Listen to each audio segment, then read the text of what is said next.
हमारा जो सेलर है वो बिल्स ऑफ एक्सचेंज को मैच्योरिटी डेट तक अपने पास संभाल के रखता है और जिस दिन उसकी डेट कंप्लीट हो जाती है, जिस दिन बिल मैच्योर हो जाता है, उस दिन वो पेमेंट रिसीव कर लेता है। ठीक है, अब हमने लास्ट वीडियो के अंदर भी किया था कि ए सपोज हमारा जो है सेलर है एंड बी जो है वो हमारा बायर है। ठीक है, ये सपोज इसको कुछ गुड्स सेल करता है, सपोज 10,000 रुपीज की इसने गुड्स सेल की है। Fine, goods sold to B. अब यहाँ पे बदले में एक बिल जो ए ने बनाया था, बिल्स ऑफ एक्सचेंज ड्राफ्ट किया था ए ने, ठीक है, और बी ने उसको एक्सेप्ट किया था बिल्स ऑफ एक्सचेंज को। ठीक है, अब इसकी कुछ मैच्योरिटी थी 3 मंथ्स, ठीक है। अब 3 मंथ्स तक ए ने उस बिल को संभाल के रखा हुआ है और 3 मंथ्स कंप्लीट हो जाएंगे तब जो बी है उसको पेमेंट करेगा और वो पेमेंट रिसीव कर लेगा। तो हमारे पास यहाँ पे 2 मेंबर एक्टिवली काम कर रहे हैं, एक तो हमारा ड्रॉअर जिसको हम सेलर बोलते हैं और दूसरा हमारा बायर जो हमारा ड्रॉई बोला जाता है अकाउंटिंग लैंग्वेज के अंदर। ठीक है, तो अब हमारे पास यहाँ पे कौन कौन सी एंट्रीज होंगी। फर्स्ट एंट्री तो होगी अगर हम ए ड्रॉअर को लेते हैं और बी को ड्रॉई को लेते हैं, तो इसने तो फर्स्ट एंट्री सेल की है, सामान बेचा है ना, तो सबसे पहली एंट्री सेल की होगी। उसी सेम डेट में वही चीज अगर इसने सेल किया है तो इसने उस चीज को परचेज किया है, तो इसके अकाउंट में परचेज की जर्नल एंट्री होगी। फाइन, नेक्स्ट अब बिल जनरेट किया जाएगा, तो बिल जनरेट कौन करेगा, हमारा ड्रॉअर। ड्रॉअर बिल जनरेट करेगा, तो बिल जनरेट करने के लिए इसके लिए वो बिल क्या होगा, बिल्स रिसीवेबल, क्योंकि उस बिल की वजह से इसको पैसे रिसीव होंगे, इनकम रिसीव होगी, इसके लिए ये एसेट है और करंट एसेट है और करंट एसेट के बदले में 3 मंथ्स के बाद में इसको पैसे मिलेंगे। ठीक है, तो इसके लिए तो इनकम होगी। दूसरी तरफ इसके लिए पेबल होगा, इस बिल की वजह से 3 मंथ्स के बाद इसको पेमेंट करनी पड़ेगी, तो यही एक बिल जो इसके लिए रिसीवेबल था वो ड्रॉई के लिए पेबल बोला जाएगा, एक्सपेंस हो गया ना उसके लिए। नाउ अब बिल जनरेट हो गया, अब 3 मंथ्स का जब टाइम कंप्लीट होगा तो इसको कैश रिसीव होगा, इनकम रिसीव होगी, तो बिल्स रिसीवेबल के नाम पे इसको कैश जो है वो रिसीव होगा और ये जो है कैश पे करेगा। अब ये पे करेगा तभी तो ये रिसीव करेगा, है तो एक ही बिल ना, एक ही बिल के 2 साइड हम पढ़ रहे हैं, एक रिसीव करने वाला, एक पे करने वाला, एक बिल बनाने वाला, ड्रॉ करने वाला ड्रॉअर और दूसरा उसको एक्सेप्ट करने वाला ड्रॉइंग। तो इसी चीज को हम एक न्यूमेरिकल एग्जांपल के साथ पढ़ लेते हैं। नाउ द क्वेश्चन इज, ए ने बी को 10,000 रुपीज की गुड्स सेल की हैं और उसके बदले में बिल्स ऑफ एक्सचेंज ट्रांसफर हो गया है, बिल्स ऑफ एक्सचेंज जनरेट हो गया है, देन उसकी एंट्रीज हमें यहाँ पे करनी है। तो हमारे पास 2 पार्टीज होंगी, एक तो हम ड्रॉअर का एंट्रीज करेंगे, ड्रॉअर की जर्नल एंट्रीज करेंगे और दूसरी तरफ हम ड्रॉइंग की जर्नल एंट्रीज करेंगे। तो हमारी किस डेट में सेल हुई है, इसके ड्रॉअर के लिए ड्रॉअर होता कौन है, सेलर होता है, तो सेलर ने क्या किया है, 10th मार्च को सेलर ने गुड्स सेल की हैं, तो सेल करने की एंट्री कर देते हैं। तो सेल हमारी कैसी हो रही है, बदले में कैश तो आ नहीं रहा, तो काइंड ऑफ क्रेडिट सेल हुई है ना, तो हमारी एंट्री क्या हो जाएगी, 10th मार्च को सेल की एंट्री हो जाएगी। और सेल की एंट्री क्या होती है, कौन रिसीव कर रहा है, बी, क्रेडिट सेल की करोगे ना, तो एंट्री क्या हो जाएगी, B's account debit to sales account. और कितने इसका, 10,000 रुपीज का सामान जो है सेल किया गया है। ठीक है, अब यहाँ पे हम नरेशन लिख देंगे, being goods sold to B on credit. ठीक है, दूसरी तरफ सेम उसी पॉइंट ऑफ टाइम पे अगर हम बायर का पॉइंट ऑफ व्यू देखते हैं तो बायर ने परचेज किए गुड्स, तो गुड्स परचेज करने की एंट्री क्या हो जाएगी, अब यहाँ पे उसने क्रेडिट में परचेज किया है, तो क्रेडिट परचेज की एंट्री क्या होती है हमारे पास, परचेज अकाउंट डेबिट टू, किससे परचेज की है, ए से परचेज की है, एज अकाउंट।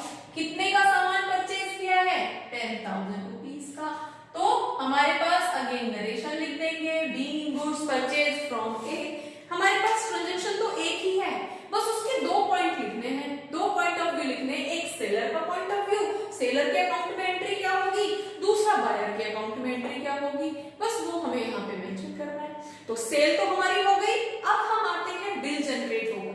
अब कैश तो पेमेंट हुई नहीं है तो बिल जनरेट होगा, और बिल कौन जनरेट करेगा? हमारा सेलर। सेलर ही तो बिल बना के देगा, सेलर ही तो ऑर्डर करेगा ना। तो अब यहाँ पे सेम, जब जिस टाइम पे सेल हुई है उसी टाइम पे वो बिल बना के देगा, तो बिल उसके लिए वो कैसा होगा? उसके लिए वो बिल रिसीवेबल होगा, क्योंकि इसी बिल की वजह से आने वाले टाइम में, आने वाले 3 मंथ्स के बाद में उसको पेमेंट रिसीव होगी, कैश रिसीव होगी, तो उसके लिए तो वो इनकम होगी ना। तो हमारे पास यहाँ पे उसकी एंट्री क्या हो जाएगी? Bills receivable. और बिल्स रिसीवेबल को किसको देगा? फिर वो किससे एक्सेप्ट कराएगा? बायर से।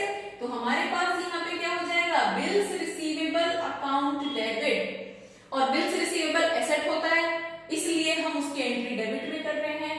टू किसको? बीज अकाउंट। कितने का बिल रिसीव करवाया है उसने? 10,000 रुपीज का।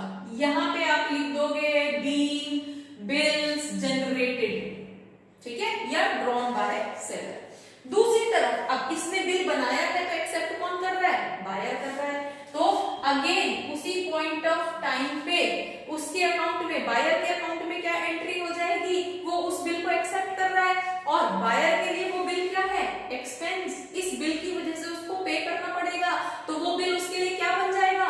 Bills payable. तो हमारे लिए, और बिल्स पेबल लायबिलिटी है, लायबिलिटी होगी तो वो क्रेडिट होगी। तो हमारे पास एंट्री क्या हो जाएगा?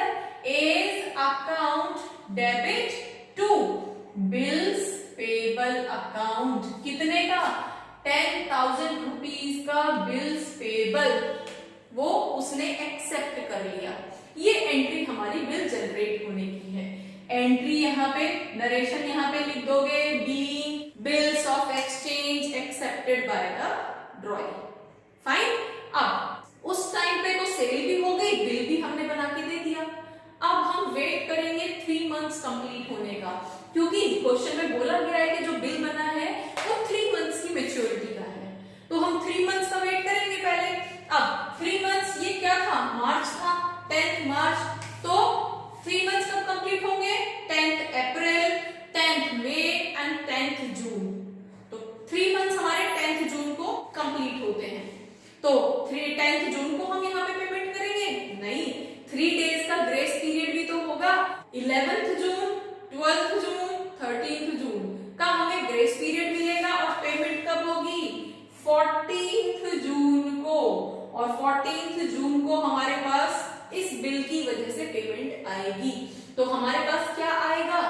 बिल्स रिसीवेबल के नाम पे कैश आएगा सेलर के पास। अब वो बिल दिखाएगा, बदले में उसको कैश रिसीव होगा। अब जब कैश आएगा तो डेबिट, तो एंट्री हमारे पास क्या हो जाएगी? कैश अकाउंट डेबिट टू, ये कैश किसके नाम पे आया? बिल्स रिसीवेबल्स के नाम पे। कितना? 10,000 रुपीज का उसको कैश रिसीव हो गया। नरेशन में लिख दो being cash received from B. ठीक है। अब यहाँ पे ये कैश भी हो सकता है और बैंक भी लिख सकते हो, डजंट मैटर, अकाउंट से भी ट्रांसफर हो सकता है ना। ठीक है। दूसरी तरफ अगर इसने रिसीव किया है तो ड्रॉइंग ने तो पे किया होगा ना, तो उसके लिए तो एक्सपेंस की एंट्री होगी ना। तो हमारे लिए कब?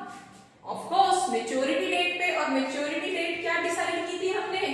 14th ऑफ जून को। क्या? बिल्स पेबल क्या हो गया? एक्सपेंस है, डेबिट होगा। बिल्स पेबल के नाम पे कैश जा रहा है, कैश अकाउंट, कैश जा रहा है। कितना कैश जा रहा है? 10,000 रुपीज का कैश पे हो रहा है। नरेशन में लिख दो बीइंग कैश पेड टू ए और drawing in the name of bills payable. और अब यहाँ पे पेमेंट हो गई तो बिल आपका सेटल डाउन हो गया। क्लियर? बस ये 3 एंट्रीज हमें यहाँ पे करनी होती हैं। कौन कौन सी एंट्री? सबसे पहले सेल की या परचेज की, दूसरी तरफ बिल जनरेट करने की और बिल एक्सेप्ट करने की। ठीक है। तीसरी एंट्री उसकी पेमेंट रिसीव करने की और पेमेंट करने की। ठीक है। ड्रॉअर के अकाउंट में और ड्रॉई के अकाउंट में रिस्पेक्टिव एंट्रीज हमारी हो जाएगी। बहुत इजी है। होपफुली आपको समझ आया होगा। For more